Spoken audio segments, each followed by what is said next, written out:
విశ్వాసం గెలిచిన క్షణం. ప్రియ స్నేహితులారా, మీ అందరికీ శుభవచనం.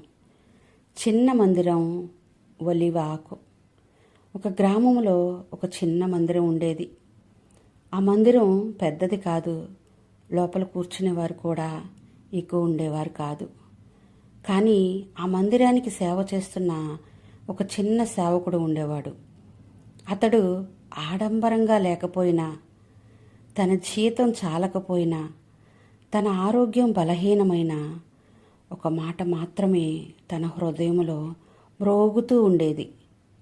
దేవా, నాకిచ్చిన ఈ చిన్న మందిరం, నా హృదయం, వీరే నా గొర్రెలు. వీరి కోసం నేను కన్నీళ్లు కార్చి ప్రార్థిస్తున్నాను. అలా ప్రతిరోజు అతడు ప్రతి వారిని దేవునికి అప్పగించి ప్రార్థించేవాడు. ఒకరు రోగంలో ఉన్నారంటే వారి కోసం కన్నీరు కార్చి వారి కోసం ప్రార్థిస్తూ ఉండేవాడు. ఒకరు అక్కరలో ఉన్నారంటే తన దగ్గర ఉన్న చిన్న సహాయమైనా ఇచ్చేవాడు. తనకేం లేకపోయినా దేవుని ప్రేమతో వారిని ఆదుకోవాలని తప్పించేవాడు. కానీ ఆ విశ్వాసులు చాలాసార్లు అతనికి విలువ ఇవ్వలేదు. ఈ చిన్న సేవకుడు ఏం చేయగలడు? శక్తి లేదు, ప్రభావం లేదు అని తక్కువగా చూశారు.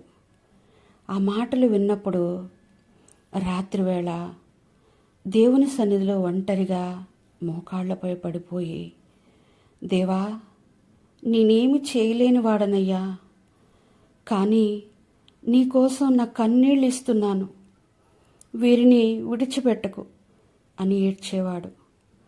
అప్పుడు ఒకరోజు ఒక చిన్న విశ్వాసి అతని దగ్గరికి వచ్చి చెప్పాడు, సేవకుడా, మీరు నా కోసం చేసిన ప్రార్థన వలన నేను మారాను. మీరు లేకపోతే నేను నశించేవాడిని. ఆ మాటలు ఆ సేవకునికి పావురం తెచ్చిన ఒలీవ ఆకులాంటిది. అతని హృదయం కంపించిపోయింది. దేవా, నువ్వు నన్ను మరిచిపోలేదు, నా కన్నీళ్లు వృధా కాలేదే అని ధైర్యం పొందాడు. నోవాహుకు ఒలీవ ఆకు చిన్నదే అయినా ఆశనిచ్చినట్లే ఈ చిన్న సేవకులకు కన్నీళ్లు, వారి సేవ చిన్నదే అయినా దేవుని రాజ్యంలో గొప్ప ఫలితాలు కలిగిస్తాయి. మనము వారిని నిర్లక్ష్యం చేయకూడదు. వారిని